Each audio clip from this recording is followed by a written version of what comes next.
Hello and welcome to Global Shift, where we track the global transition away from the neoliberal world disorder towards a new emerging planetary order and help to unpack and make sense of the latest news and geopolitical events. This is to announce that I posted an article on the Global Shift website a couple of days ago. This announcement is slightly late because I had to amend it to take account of the events that exploded in Syria soon after the ceasefire in Lebanon, after I wrote the article. I think I've included what is a summary on the subject which covers all the main points. The main purpose originally of the article was to explain the facts behind the ceasefire and why it is that Hezbollah scored what I call an epochal victory. Of course, everyone claims victory at every junction in these unending wars, but I tend to see things in a more fundamental sense. For instance, I said on the 3rd of July 2023 that NATO and the Empire had lost the war in Ukraine, and haven't really taken up this subject ever since, because all that has happened after the fall of Bakhmut has been just a relentless Russian advance, consolidating what I saw was a victory that had been established simply in virtue of the fact that Russia had survived the 1990s when America tried to destroy it, survived the 2000s when America was basically stonewalling any attempt on the part of the Russians to form an international security architecture for the benefit of all. So in the light of the fact that Russia has survived and has been re-established or reinstated as a major international power that is resisting NATO and the Empire, that in of itself, as far as I was concerned, was a victory. So I haven't revisited the war in Ukraine ever since for that reason. Similarly, with Lebanon and Hezbollah, there are many reasons to call what has happened there a victory for the resistance movement.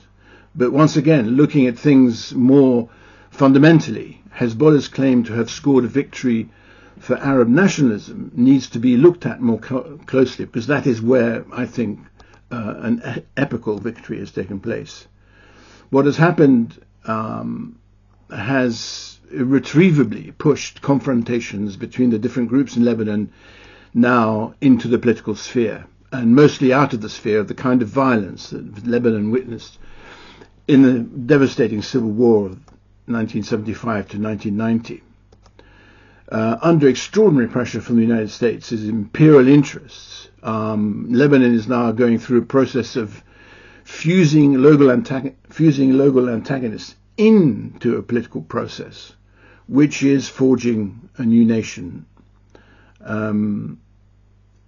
All countries have groups with different interests, but it is all about how these interests are resolved, which makes, or the conflicts between these interests are resolved, which makes or unmakes a nation.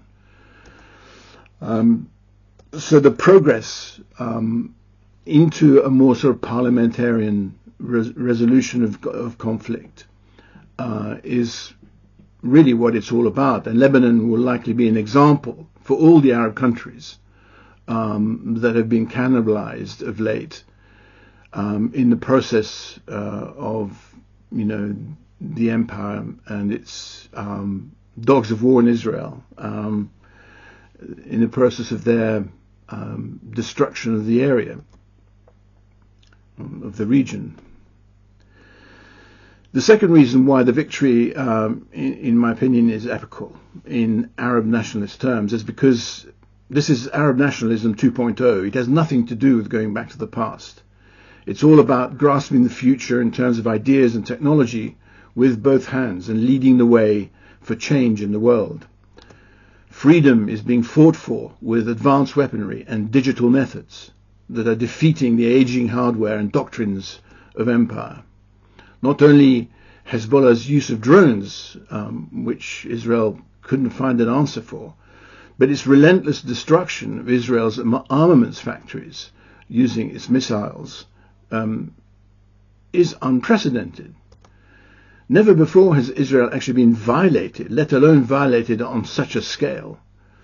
Its reputation as a provider of security and security equipment to dictators around the world now lies in tatters. In the article, I cover a number of things which I won't repeat here and urge you to read. The main point I make is that the walls are coming in on Netanyahu. Saving his skin by launching a war in Iran is so unrealistic as to be laughable. I don't mean to say that America hasn't regularly been led by the nose by Israel into ridiculous and devastatingly destructive situations, like in Iraq. But this time it's different. I believe also that Trump, not being an ideologue, but someone who seems to have lived his life in the real world, will see this. And if he doesn't, Wall Street's interests will be the dominant force, in my opinion, that will prevent escalation in the Middle East beyond the circus that has now been launched in Syria. That will be a destructive and probably endless process, but it will not lead either to a world war or to a collapse of the international financial system, which is precisely what would happen if Iran was attacked. I will be travelling in the coming weeks and will not be posting anything possibly until after the election of the Lebanese president on the 9th of January and the coming to power of Trump on the 20th.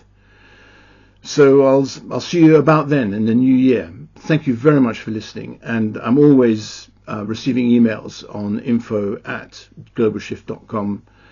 So please send your comments or queries or whatever.